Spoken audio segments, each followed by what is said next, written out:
اب یہاں میں سب سے پہلے بڑی معذرت کے ساتھ عرض کروں گا، چونکہ ٹارگٹ کراؤڈ ہے اور آپ میں سے میکزیمم لوگ بزنس کے اندر بزنس کرتے ہیں، اور یقیناً آج کی پوزیشن میں بزنس کے اعتبار سے بہت زیادہ ٹینشن اور بہت زیادہ پرابلمز ہوتے ہیں۔ زندگی بھر یاد رکھیے گا، زندگی بھر یاد رکھیے گا، کبھی بھی آپ اپنا کاروبار اپنی بساط اور اپنی طاقت سے زیادہ بڑھانے کی کوشش نہ کریں،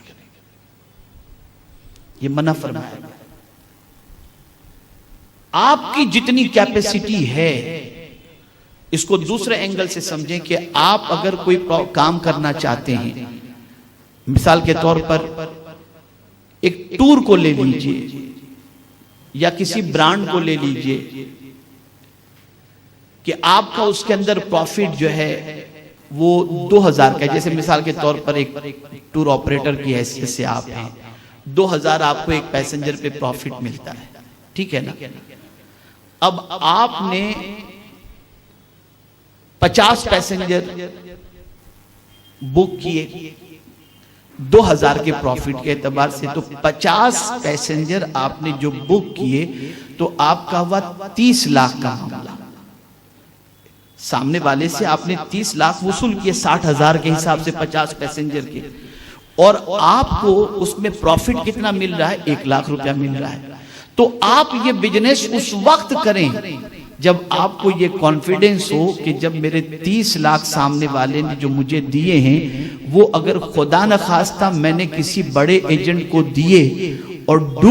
ڈوب گئے تو میں یہ 30 لاکھ بھرنے کی طاقت رکھتا ہوں۔ اگر یہ آپ کی پوزیشن ہو تو آپ اس بزنس کے اندر انوالو ہوں، اور اگر نہیں تو آپ اس کے اندر انوالو نہ ہوں۔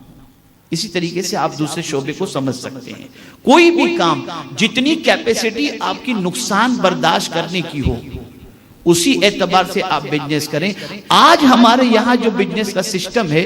وہ فیوچر میں ہم کو 10 لاکھ کا پروفٹ ہوگا، آج ہم 15 لاکھ روپیہ خرچہ کر ڈالتے ہیں، نہ وہ 10 لاکھ آتے ہیں اور نہ یہ 15 لاکھ بھرنے کی طاقت ہماری رہتی ہے، اور پھر اس کے بعد یہ ہوتا ہے کہ ہمارا گھر گروی رہ جاتا ہے، ہماری دکانیں گروی رہ جاتی ہیں، اور ہم رات کی نیند خراب کر بیٹھتے ہیں اور دن کا سکون خراب کر بیٹھتے ہیں۔ اسی لیے آقا کریم صلی اللہ علیہ وسلم نے فرمایا خیر الامور اوسطها،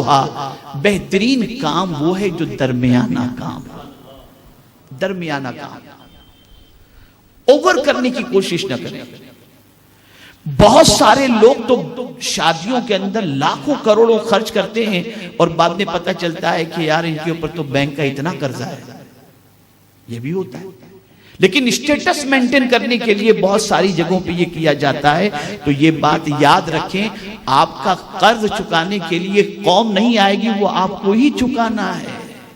اس لیے کوئی ایسا قدم نہ اٹھائیں۔ خود حضور صلی اللہ علیہ وسلم کو دیکھیں، مالک و مختار ہیں، مالک جنت ہیں، لیکن میرے آقا صلی اللہ تعالی علیہ وسلم نے کس طریقے سے اپنی لائف کو سیٹ کیا تھا۔ میں آپ کو بہت پیاری بات بتانے جا رہا ہوں کہ کس طرح سے حضور صلی اللہ علیہ وسلم نے اپنی لائف سیٹ کی تھی، کہ سرکار کی سنت پر عمل کرنے کے لیے اگر سوسائٹی کا کوئی غریب سے غریب مسلمان بھی چاہے تو آسانی سے عمل کر سکتا ہے، آسانی سے عمل کر سکتا ہے۔ تو میرے پیارے آقا صلی اللہ تعالی علیہ وسلم کے پیارے دیوانوں، پہلی چیز یہ آپ ذہن کے اندر رکھیں، اپنی طاقت سے زیادہ کوئی کام کرنے کی کوشش نہ کریں، اور ہمیشہ اس چیز کا خیال کریں اگر آپ کے پاس 50 روپیہ خرچ کرنے کی طاقت ہے تو آپ 30 ہی خرچ کریں، 20 کو جمع کرنے کی کوشش کریں۔ آقا کریم صلی اللہ تعالی علیہ وسلم نے فرمایا خیر الید ید العلیا، بہترین ہاتھ وہ ہے جو دینے والا ہو، لینے والا۔ اسے آپ خاص طور پر ذہن میں رکھیں۔ میرے پیارے آقا